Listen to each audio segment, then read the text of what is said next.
Dans cette vidéo, je vais t'expliquer comment Jésus m'a délivré de la paralysie du sommeil. Je vais surtout te montrer comment toi aussi tu peux en être délivré, d'accord? Que ce soit de la paralysie du sommeil ou bien une chose qu'il y a dans ta vie, tu as prié, mais en fait, tu n'as toujours pas compris. Tu dis que tu marches avec Jésus, mais en fait, cette chose est toujours là. C'est pas normal, c'est pas normal. Aujourd'hui, je te donne la clé que tu dois savoir, que tu dois connaître, d'accord? Pour vivre en fait dans cette vie. So, let's go!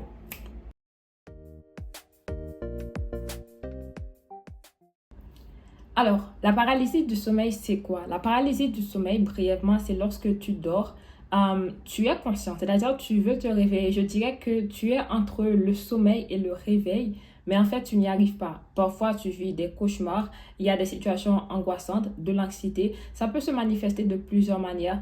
But guys, please, paralysie du sommeil, c'est le mot scientifique si on veut, d'accord? Mais c'est simple. En gros, c'est un esprit de mort. Voilà, c'est ça. C'est ça. C'est un esprit de mort, d'accord? Et donc, on sait que le diable ne nous aime pas. Le diable n'aime personne, d'accord? Le diable n'aime personne. D'ailleurs, même si tu ne connais pas Jésus, le diable ne t'aime toujours pas. C'est juste que tu penses que, voilà, tu as choisi. Non, en fait, si tu n'es pas avec Jésus, tu es avec le diable.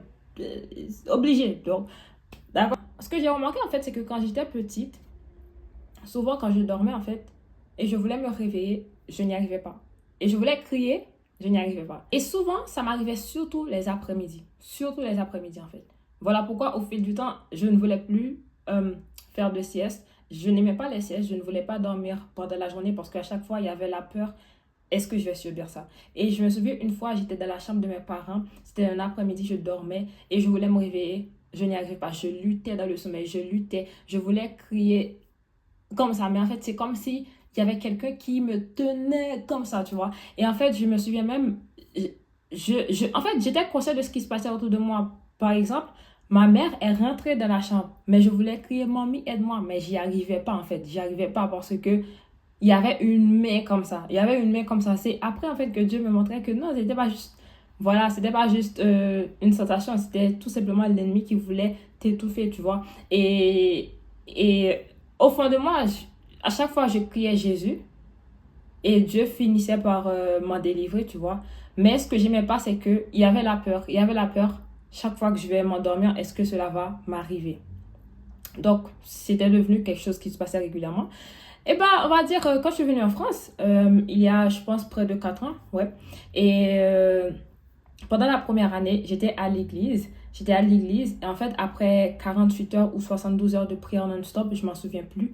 Et en fait, donc j'avais passé la nuit en fait à l'église. C'était vraiment un moment formidable parce que bah, je cherchais Dieu tout simplement. Et c'était pas pour ça, hein. C'est-à-dire que ça, c'était vraiment pas dans ma tête, honnêtement. C'est-à-dire que, parce que je pense que quelque part, je m'y étais habituée, tu vois. Et je pense que pendant ces 72 heures ou 48 heures de prière, c'est l'église Impact Centre Chrétienne, je pense qu'on parlait vraiment de l'identité en Christ. Est-ce qu'on est conscient de notre identité en Christ? Est-ce qu'on est conscient de notre autorité? En tout cas, quand je suis rentrée chez moi, je crois que je suis sortie de l'église à 5 heures du matin, c'était l'été. Et donc, je rentrais pour 5 heures, 6 heures. Et je suis rentrée me coucher. Et alors, je suis sur le lit et bam, je m'endors même pas longtemps. Et je vais me réveiller, je sens ça en fait. Mais ce jour-là, je vous assure, c'est comme si quelque chose s'est déclenché. En fait, je me suis réveillée et j'ai commencé à déclarer dans ma chambre en mode Satan, non, en fait. T'es pas censé être là. Tu sais pas qui je suis enfant de Dieu, t'es pas censé être là. T'es pas... En fait, j'ai pris autorité. Clairement, j'ai pris autorité, c'est-à-dire que j'ai fait savoir à l'ennemi, tu es en contravention. Je suis enfant de Dieu, je suis couverte et cachée dans le sang de Jésus. Tu n'as pas le droit d'être là, en fait. Qu'est-ce que tu fais là? C'est-à-dire que c'est moi qui me suis mise à lui demander des comptes. Je n'étais plus là en mode, ah Seigneur Jésus, j'ai peur, tout ça. Et après, j'avais peur de m'endormir. Non. C'est-à-dire que je lui ai dit, non, not today. Tu t'es trompé de personne. Plus jamais tu ne rentres dans ma chambre. D'accord, plus jamais tu ne me déranges dans mon sommeil. J'ai dit dehors et je me suis endormie. Voilà. Donc, ce que j'ai appris à partir de là, parce que ça m'est plus arrivé. Alors, parce qu'avant, ça m'arrivait souvent. En fait, je pense que ça m'est peut-être arrivé juste une fois. Je m'en souviens plus parce que c'est tellement, pour moi, c'est tellement waouh. Parfois, même moi, j'oublie que Dieu m'a délivré de ça, tu vois. Donc, c'est pour dire que si ça m'arrive encore, bah, c'est simple, hein, je déclare encore, tu vois. Mais c'est pour dire que ce qui a changé entre temps, c'est que avant j'avais peur. J'étais pas consciente de qui j'étais en Christ. Mais une fois que ma tête pendant ce temps de prière. Une fois que mon esprit, en fait, a capté, a eu la révélation que parce que je suis enfant de Dieu, je suis caché en Jésus-Christ, je suis assis dans les lieux élevés avec lui, je ne suis pas censé accepter cela, en fait. Donc, en fait, ce que je veux que tu comprennes, quelle que soit ta situation, je ne sais pas pourquoi est-ce que tu pries, quelle est cette chose dans ta vie, peut-être même tu t'y es habitué, peut-être même que toi aussi ça t'arrive, mais en fait, je veux te dire aujourd'hui, ce n'est pas quelqu'un qui a prié pour moi. Je ne dis pas que les gens ne peuvent pas prier pour toi. Je n'ai pas eu besoin qu'on m'impose les mains, en fait. J'ai juste eu à comprendre qui j'étais et j'ai pris autorité. Mais vraiment, il faut que toi, tu aies la révélation. Donc vraiment, je dirais à quelqu'un, si tu n'as pas la révélation, demande à Dieu de te révéler qui tu es, de te montrer qui tu es à travers sa parole. C'est-à-dire que ton esprit vraiment capte que tu es enfant de Dieu. Tu es qui? Tu es enfant de Dieu. Tu es aimé de Dieu. En Jésus, en fait, tu as l'autorité. Le sang de Jésus a été coulé afin que tu fasses la volonté du Père. Donc en fait, lorsque l'ennemi vient dans ta vie avec ses œuvres, et que l'ennemi, quand il vient pour dérober ta paix, dérober ta joie, il vient pour te voler, il vient pour te détruire. Lorsqu'il vient avec la peur, refuse la peur, c'est un esprit, c'est pas de Dieu. Là où tu trouves que tu as peur dans ta vie, soumets cela à Dieu, mais tu n'es pas censé avoir peur parce que la peur, c'est pas de Dieu. Si il y a quelque chose dans ta vie, tu as peur par rapport à cette chose, et donc cette chose ne change pas, c'est parce que quelque part, tu n'as pas la révélation en fait de qui tu es. Tu n'as pas la révélation de ton identité. Donc vraiment, je dirais à quelqu'un aujourd'hui que vraiment Dieu est capable, je vous assure. Dieu m'a rappelé en fait justement qu'il m'a délivré de ça récemment. Je me suis dit, mais en fait, c'est vrai. Et je me rends compte que c'est pas anodin parce que beaucoup de personnes, ils souffrent et on pense que c'est normal, tu vois. Mais non, c'est pas normal, c'est un esprit de mort. Mais l'esprit de mort, la Bible dit que nous avons reçu le pouvoir sur le malin, sur le serpent, sur le scorpion, sur la spie, sur toute la puissance du malin. En fait, il faut vraiment que tu vois Satan et ses œuvres, le diable et ses œuvres, l'ennemi et ses œuvres. Il faut le voir comme une fourmi. Il ne faut pas que tu aies peur des esprits méchants. Il ne faut pas que tu aies peur des esprits de ta famille qui te combattent, des esprits de sorcellerie. Je ne sais pas, whatever, quelle que soit la chose. Il ne faut pas que tu aies peur d'une maladie parce qu'en fait, tu as reçu l'autorité. Une fois que tu crois en Jésus comme ton sauveur et ton Seigneur, tu es enfant de Dieu.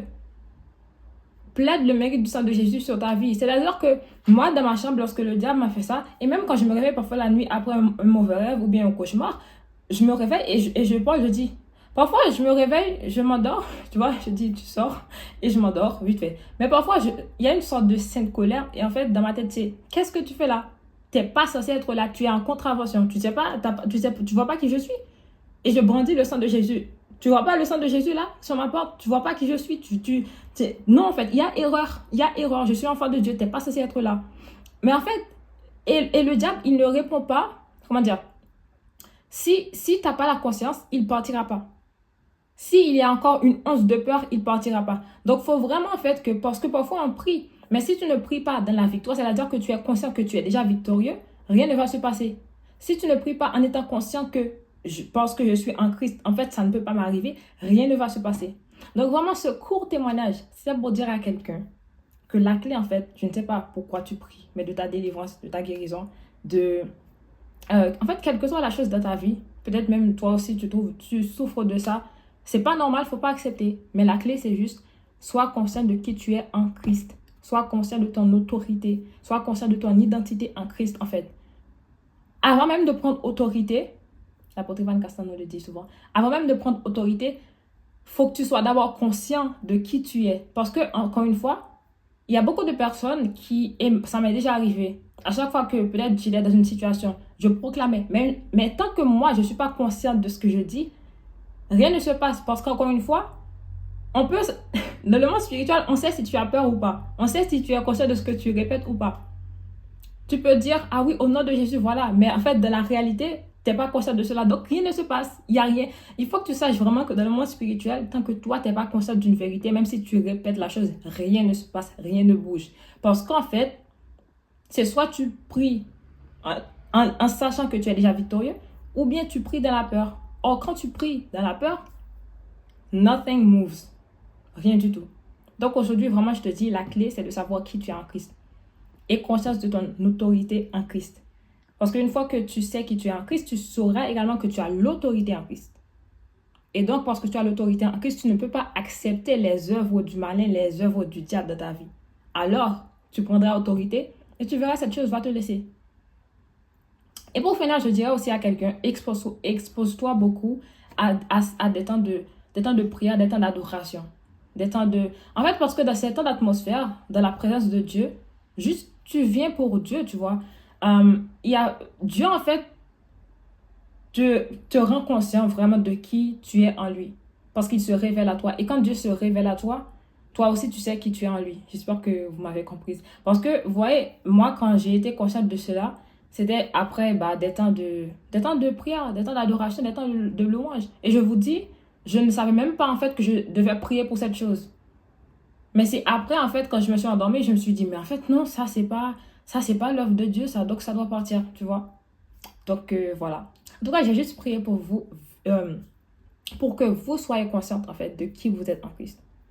Et après, n'hésitez pas à aller. Ensuite, revenir avec vos témoignages aussi.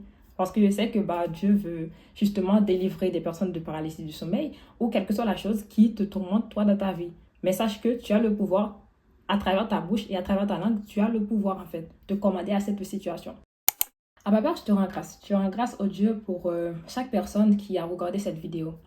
Je te rends grâce aussi de ce que tu es celui qui m'a libéré, qui m'a délivré de la paralysie du sommeil, de cet esprit de mort. Je prie au Dieu que tu accordes à chaque personne, Seigneur, qui regarde cette vidéo. Accorde à chacun de la grâce au Dieu de comprendre qui ils sont en Christ. Accorde-nous la grâce au Dieu de comprendre que lorsque nous sommes enfants de Dieu, lorsque nous marchons avec Jésus-Christ, on ne peut pas accepter les œuvres du diable dans nos vies parce que ces œuvres ne sont pas légitimes. Alors je prie que tu nous accordes, au Dieu, la grâce de demeurer dans ta parole, la grâce de demeurer dans ta présence, la grâce, au Dieu, de serrer ta parole dans nos cœurs pour que l'on sache notre identité en Christ, pour que l'on sache que nous sommes aimés, choisis de Dieu, pour que l'on sache, oh Dieu, ce que le sang de Jésus à la croix a fait pour nous, pour que l'on sache, oh Dieu, que nous avons l'autorité, oh Dieu, de chasser les démons, l'autorité, oh Dieu, de refuser les œuvres de l'ennemi dans nos vies, parce que nous sommes victorieux, parce que nous sommes assis avec Jésus dans les lieux célestes.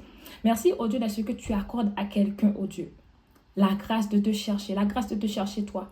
Et quand cette personne, oh Dieu, te cherche, tu te révèles, Seigneur. Parce que oui, ceux qui te cherchent te trouvent. Et Seigneur, lorsque nous te trouvons, lorsque nous te connaissons, c'est alors, Seigneur, que ces choses qui étaient illégitimes dans nos vies vont dégager. Alors, je te rends grâce de ce que quelqu'un, Seigneur, qui souffrait également de cela, quelqu'un qui était souvent assailli par l'ennemi, quelqu'un qui était oppressé par l'ennemi dans son sommeil, qui était oppressé par l'esprit de mort. Merci, Seigneur, de ce que cette personne est délivrée maintenant au nom de Jésus. Merci, oh Dieu, de ce que lorsque l'ennemi voudrait, Seigneur, les oppresser dans leur sommeil, dans leurs rêves, Seigneur, après des cauchemars, après des choses angoissantes. Merci, Seigneur, de ce que tu leur donnes autorité. Merci de ce qu'ils proclament la parole de leur propre bouche, oh Dieu, et ils sont délivrés, Seigneur, instantanément de leurs ennemis. Merci, oh Dieu, pour le sang de Jésus qui les couvre. Merci, Seigneur, de ce que les œuvres de l'ennemi sont chassées et ôtées de leur vie au nom de Jésus.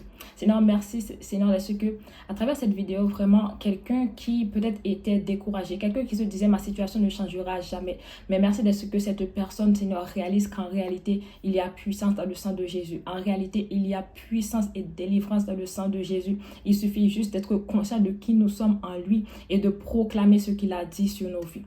Merci encore une fois de ce que tu le fais dans nos vies. Que toute la gloire te revienne, Seigneur, pour les témoignages, pour les guérisons, pour les libérations, pour les délivrances. C'est dans le précieux nom de Jésus que nous avons ainsi prié. Amen. Amen. Ok, so that's it. Que le Seigneur vous bénisse. And on se voit dans la prochaine vidéo. Bye. Hey you, salut toi. Écoute, si tu as regardé cette vidéo, tu as entendu parler de Dieu. Tu ne sais pas qui est Dieu. Et tu veux également expérimenter ce Dieu qui peut changer, transformer des vies.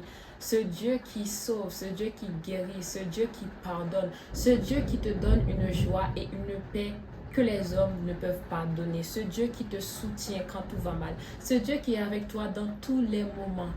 Ce Dieu qui est venu pour te donner la vie qui ne finit jamais, la vie éternelle. Et il s'appelle Jésus. Si tu veux accepter Jésus dans ta vie comme ton sauveur et ton Seigneur, je t'invite alors à faire cette prière avec moi.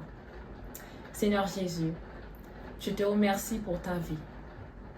Merci pour ton sang qui a été coulé à la croix afin d'effacer et de pardonner mes péchés. Alors aujourd'hui, je te demande pardon pour toutes mes fautes. Merci, oh Dieu, d'être que, à partir d'aujourd'hui, tu es mon sauveur et tu es mon Seigneur. Merci d'être qu'à partir de cette prière, mon nom est inscrit dans le livre de la vie. J'ai ainsi prié au nom de Jésus. Amen. Amen. Si tu as fait cette prière pour la première fois, guess what? Tu es enfant de Dieu et je t'accueille dans la famille. Wow! Et sache que le ciel se réjouit à ton sujet. Et alors, lorsque nous acceptons Jésus dans nos vies, on a besoin de personnes pour nous encourager, on a besoin de personnes pour nous soutenir. Alors, si c'est ta première fois, si tu as fait cette prière, je t'invite à envoyer un mail à l'adresse que tu vois juste en bas, d'accord? Et en fait, ce sera juste pour que je puisse te donner quelques conseils pour t'aider dans ta marche avec Dieu. So, bienvenue! That's it. God loves you and bye!